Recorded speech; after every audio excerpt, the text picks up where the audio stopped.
Thank you, gentlemen. Both of you made liars, by the way, in the result of that game. The fans getting it correct in their fan vote, calling you guys to be the victors. So congratulations on that. 2-0 now against CLG. So looking pretty good when it comes to securing that first place slot by the end of the split. There's a couple scenarios that still play out with ties and things like that.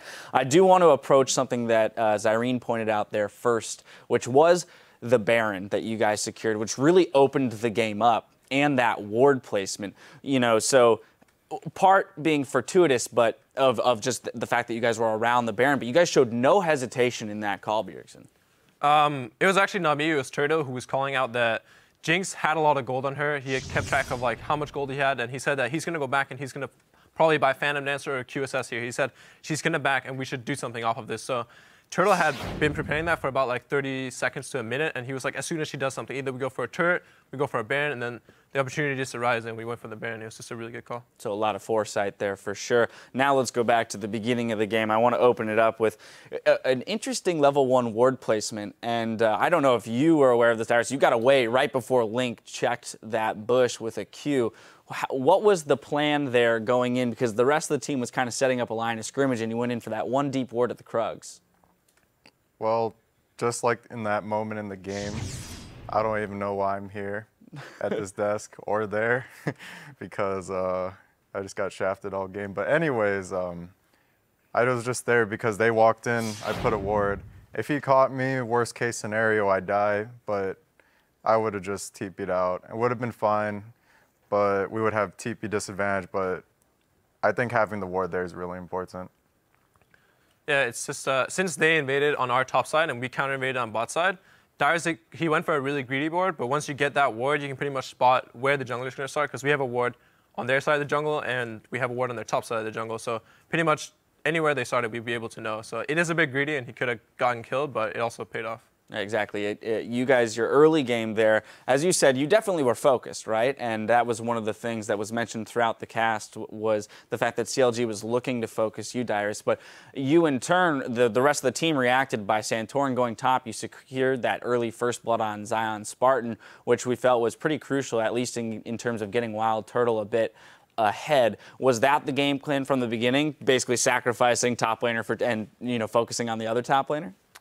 It's pretty known that TSM likes to have Darius in his own little world and on his own little island, and I think that just this game we had the opportunity to go for the trades. Right? We were able to go for the turret or go for a kill on Zion, and when a Corki gets ahead against Jinx, Jinx is a much later power spike. She really needs like 2 randoms to really get going, but when Corki hits the Trinity Force, we hit the Trinity Force before Jinx even hit Infinity Edge, so that was such a big power spike on Corki. So we just took that trade-off where Lulu was going to be weaker, but our Corki was going to be so much stronger at one point in the game. Another thing is that with Lulu and Kennen, both low econ, they're both pretty similar, but Lulu is a lot more lower econ than Kennen. So I was kind of okay with it, although I did want to, catch the big waves, and we decided not to. And I'm like, all right, I'm just going to make do with what I have, 20 CS to 80. No problem, guys, I got this. But it wouldn't be made possible with any other top laner, so probably would have played out differently. The way Zion likes to play the 2 versus 1 is he wants to get as far ahead as possible, and I guess that's one of the reasons why there was the Zion ban. Right, so to that effect, though, the Lulu was utilized very well. It was demonstrated in that replay of Wild Turtle with the Bloodthirster, the Lulu Shield, and the Lulu Ultimate. I mean, it almost just in terms of fanciful thought, like I can't imagine the Corki going down at that point, right? So that gave you the security, I imagine, to take a lot of fights that maybe you wouldn't have been able to take with any other top laner, let alone one that then required some kind of an economy. I don't like that plan, but that's what happened, yeah. You want the opportunity to do a little bit more damage? I'd like the opportunity to play League of Legends.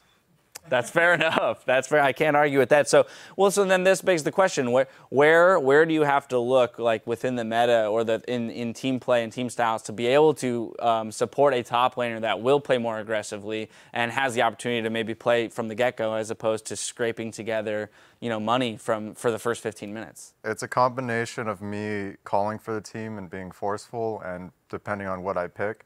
But it's also a combination of CLG spending a lot of resources to keep me down. They did really, really well in the 2 versus 1 to get Doublelift on his own island where he can just get fed, and then they tried their best to put Kennen on his own island to get fed, and they set up those 2 waves while we got a little bit more advantages wherever our AD was, and when it shifted over, it just played out that way. Bjergsen, thoughts? It's really just that CLG, in the past, they were a very bottom lane focused team. Everyone says that Doublelift is the carry. He's always the carry of the team. But the new CLG, I really feel like Zion Spartan is the main focus of the team. They just like getting him ahead. In the 2v1, they really play for him to get ahead. And there's really no reason for us to pick another top lane carry and play into their style. It's much better if we just play our own style instead of playing into theirs. That is their real strength. And it really showed that they did play to the top side of this game, and we still managed to win against it. Yeah, picking up the Zed there, Bjergsen, just kind of the final thing I want to touch on. We saw an astronomical CS lead there for you in the mid lane. It's been mentioned before, Zed is one of the few mid laners that you can comfortably pick blindly and knowing that you'll still be able to be aggressive in the matchup. You know, how do you feel you're evolving as a mid laner approaching the end of the split here and your ability to really open up the map for your team with individual plays in the mid lane? I definitely think I can play other champions on Zed and blind other champions on Zed, but when they're giving us these kind of picks, like Lulu goes very well with Zed, it gives you the magic damage. Same with Corki, it just really opens up the Zed pick overall. Sejuani also great at setting up kills with Zed, so that game, Zed just is a really good pick, and since I'm very comfortable on it, we're very comfortable at playing that comp and playing that comp as a team, I don't see a reason not to pick it. And our pick band, the champions we play, it does often come up that we play Zed, and it might get a bit predictable, but I think that you can reach the kind of level of play with Zed that as long as your comp is good, even though their comp may be a counter comp, there's always a way to win. I actually do want to touch on one more thing, and it just came to me because earlier when we spoke to Loco Doco, we asked him, you know, what are the improvements that you guys are going to make to not forfeit such an early lead to CLG? And his response was, well, we just have to play the early game better, right? Obviously, not looking to give away a whole lot of info, you know, before the game, prior to the game. So we touched a little bit on the early game, a little bit, and the top lane trade-off strategy, but what other factors did you guys consider in looking to come out with a stronger early game this time around? Don't look at me. I didn't have a strong early game. I didn't play. Ask him. All right, Bjergsen. Like this game, we obviously had a really strong mid lane matchup. Even though they could have gone for the counter pick, Sejuani and Zed always have that kill potential. If Sejuani lands the ult, Zed can pretty much pop really any champion I can think of in the mid lane. So we did have a lot of lanes to play off the thresh lane bottom as well. So even though they had the stronger 1 to 6 jungler with Rek'Sai, obviously really strong duelists early on, as soon as we got to level 6 with Sejuani, that's where we really could make the plays. And the game is very different in 2v1, and I think CLG is a very 2v1 focused team right now, and they're very good at it. So maybe if we had the 2v2, it could have been even cleaner. All right, I like it. But yeah, as you said, you performed well in this 2v1 scenario, which may be more their ballpark. So again, congratulations on that victory, bringing that series between the two of you to 2-0. Best of luck in the coming week as we approach the playoffs. Now, don't touch that dial, because when we come back, we're going to dive into our third game of the day, Team 8 versus Cloud9. Stay with us.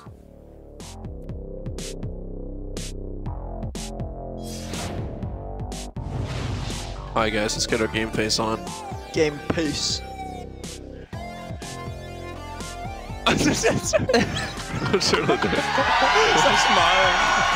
Big lightning storm comes in, and now it's Xmithie off on the side, gets the death mark on him, flashes the wall. Bjergsen chases, looks like he might get the kill, and he will. Out he goes. That hook being missed, slicing Maelstrom goes in, it's gonna Lustboy locked up as well as Santorin in the middle, but the back line of damage dealers is still able to do what they need to do.